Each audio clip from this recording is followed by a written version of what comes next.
Welcome to winter, constant listeners. I know you think it's bad out there, but consider it could be a lot worse. Our air date is January 22nd, but tomorrow, January 23rd, that marks the day in 1971 when Prospect Creek Camp, Alaska, experienced the lowest temperature ever in the United States, minus 80 degrees. Ouch. Indeed, we are in the dead cold of January, but ironically, we're also in the intense heat of another march toward the Super Bowl in the NFL. And I thought a great sports dedication subject for this time around would be a reminder as to how the Super Bowl came to be, and a vital precursor to what became the modern game and its penultimate event in a few weeks. Now, that vital precursor was the American Football League, or the AFL, and its story is a fascinating one. The AFL operated for 10 seasons in the 1960s, from 1960 until 1970.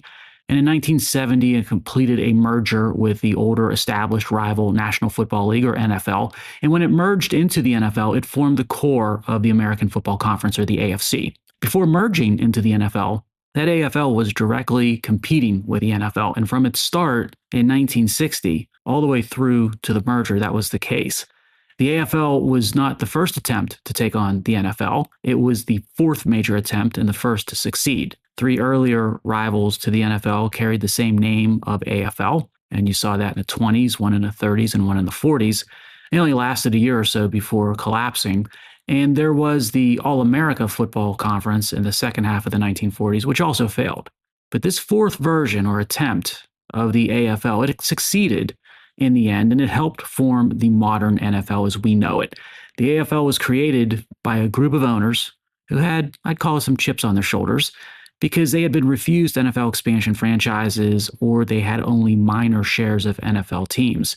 They wanted a chance to take on the league that may have slighted them by starting a rival league of their own. The owners had a sense of humor. They referred to themselves as the Foolish Club. That was a term that Lamar Hunt helped promote, the owner ultimately of the Kansas City Chiefs. But these were not foolish people. Far from it. They were serious, and they were focused on success. The AFL's original lineup consisted of an Eastern division. It included the Titans of New York, the Boston Patriots, who became the New England Patriots, the Buffalo Bills, the Houston Oilers. Also had a Western division of the Los Angeles Chargers, the Denver Broncos, the Oakland Raiders, and the Dallas Texans. And some of those names you recognize today, and some they morphed into teams that you know today, which I'll get to in a second. And by the way, did you know the original name that was chosen for the Oakland team? It wasn't the Raiders. Do you know what it was? It was the Senors. Think about that, the Oakland Senors. Well, the AFL shocked many pundits by signing 75% of the NFL's first-round draft choices in 1960. They basically poached the entire first round from the NFL. And that included Houston signing Heisman Trophy winner Billy Cannon. Gale Sayers almost signed with the AFL, but of course he ended up with the NFL's Bears. The early years of the AFL, they were tough, no doubt about it. Attendance was low, it struggled, but the league had a big sort of advantage, an ace up its sleeve, because it had a strong TV contract with ABC, and then eventually one with NBC as well. And TV money played a key role even back in the 1960s. It kept the AFL alive, frankly. And the AFL was an exciting product. That was another advantage it had compared to the stodgy NFL. The AFL style play was much more offense-minded and offensively oriented. Fans liked that, and that helped to attract even more top talent from colleges and from the NFL. And I mentioned that some of those AFL franchises, they morphed. The Chargers moved from LA to San Diego. The Texans, they moved up to Kansas City and became the Chiefs. And those New York Titans became the New York Jets under new ownership. And they signed a University of Alabama star quarterback from Western Pennsylvania, Beaver Falls, named Joe Namath, who, by the way, was Far Middle dedication subject for episode 106.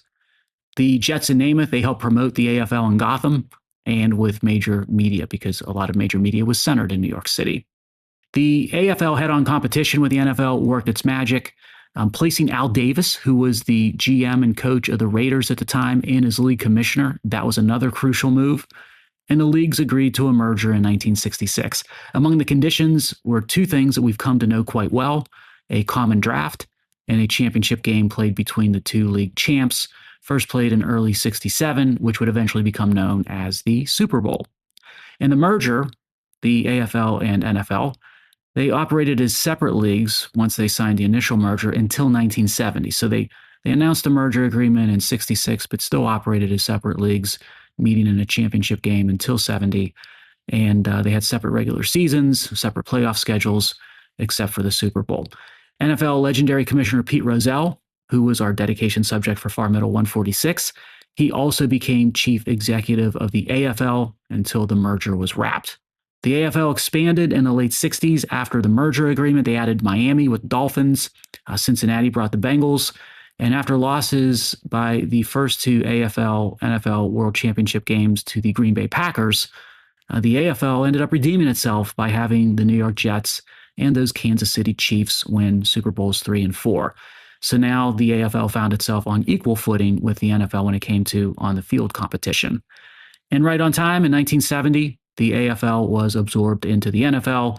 The 10 AFL franchises, they joined with 3 existing NFL teams. So they joined up with the Baltimore Colts, the Cleveland Browns, and my Pittsburgh Steelers. And that group formed the Merged Leagues American Football Conference, the AFC. And that, constant listeners, is how the modern NFL, from draft to AFC, NFC, to many of those teams you love, to the Super Bowl, it's how it all came to be. Thus, as we march toward another Super Bowl Sunday, we dedicate episode 192 of the Far Middle to the American Football League, or the AFL.